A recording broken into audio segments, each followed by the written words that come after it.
भारत में जाति जनगणना को लेकर मोदी सरकार ने जो फैसला लिया है वह सचमुच एक बड़ा फैसला है। अब तक जाति जनगणना की बात होती रही, लेकिन यह सही समय पर लागू नहीं हो पाई। वहीं 2011 में जब यूपीए सरकार थी, तब जाति जनगणना हुई थी, मगर उसकी रिपोर्ट कभी सामने नहीं आई है।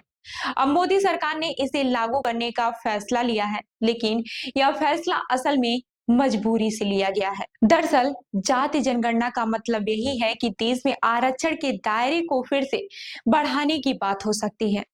यह एक बड़ा राजनीतिक मुद्दा भी बन सकता है, क्योंकि इसका असर न केवल गरीबों और पिछड़े वर्गों पर पड़ेगा, बल्कि इससे उच्च जातियों को भी डर हो सकता है कि उनकी हिस्सेदारी कम हो जाएगी। वहीं लोकसभा में राहुल गांधी ने भी इसे लेकर बयान दिया और कहा कि आरक्षण की सीमा को 50% से बढ़ाया जाए, ताकि पिछड़े वर्गों को ज्यादा लाभ मिल सके। वहीं अब सवाल यह उठता है कि क्या यह कदम देश को फिर से 1990 की दशक जैसी अस्थिरता की ओर ले जाएगा। जाति जनगणना से समाज में तनाव बढ़ने का डर है। यदि ओबीसी, एससी, एसटी की सटीक आबादी सामने आई तो निश्चित रूप से समाज में खिंचातान बढ़ेगी। पिछड़ी जातियां जहां अपनी हिस्सेदारी के लिए संघर्ष करेंगी, वहीं उच्च जातियां यह महसूस करेंगी कि उनका हक कम हो सकता है। ऐसे में जातिगत तनाव एक बार फिर से सामने आ सकता है, जैसा कि 1990 के दशक में देखा गया था।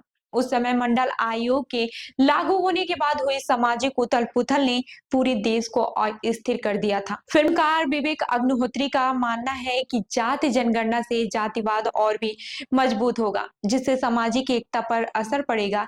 यदि जातियों की संख्या और उनकी सामाजिक आर्थिक स्थिति सामने आती है, तो राजनीतिक दल इन्हें अपनी वोट बैंक की राजनीति के लिए इस्तेमाल करेंगे। कांग्रेस, बीजेपी और मंडलवादी पार्टियां इस आंकड़े का इस्तेमाल कर सकती हैं, जिससे कि राजनीतिक ध्रुवीकरण और भी तेज हो जाएगा। वहीं जाति जनगणना से यह भी साफ हो जाएगा कि कुछ जातियां अधिक पिछड़ी हुई हैं और उनकी सामाजिक आर्थिक स्थिति कमजोर है। ऐसे में आरक्षण की मांग फिर से उठ सकती है। इससे सरकार पर दबाव बढ़ेगा और वह आरक्षण के लिए 50% की सीमा को खत्म करे, जैसे कि कांग्रेस ने साल 2024 के लोकसभा चुनाव में वादा किया है।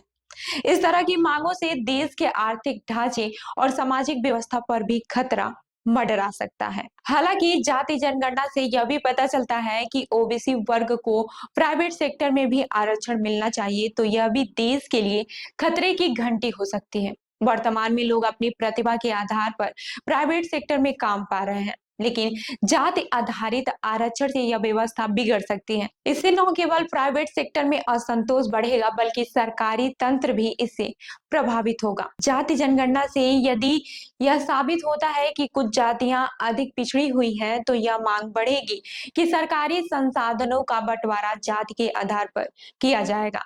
यह कहीं न कहीं देश को दशकों पीछे ले जाएगा। अब तक जो भारत अपने टैलेंट के आधार पर बढ़ रहा था, वह अगर जाति के आधार पर बंटने लगेगा, तो इससे केवल असमानता बढ़ेगी। वहीं इस मामले में एक बात तो साफ है कि जाति जनगणना का फैसला कोई आसान कदम नहीं है। इससे न केवल सामाजिक तनाव बढ़ सकता है, बल्कि राजनीतिक अस्थिरता भी हो सकती है। अब यह देखना होगा कि मोदी सरकार इस फैसले को कैसे लागू करती है और इससे देश में क्या परिणाम सामने आते हैं। तो इस खबर पर आपकी क्या राय है, हमें जरूर बताएं। और ऐसी ही अन्य खबरों के लिए हमारे चैनल को लाइक करें, शेयर करें और सब्सक्राइब करना ना भूलें। मिलते हैं अगली खबर में। तब तक के लिए देखते रहिए लखनऊ सुपरफास्ट न्यूज। धन्यवाद।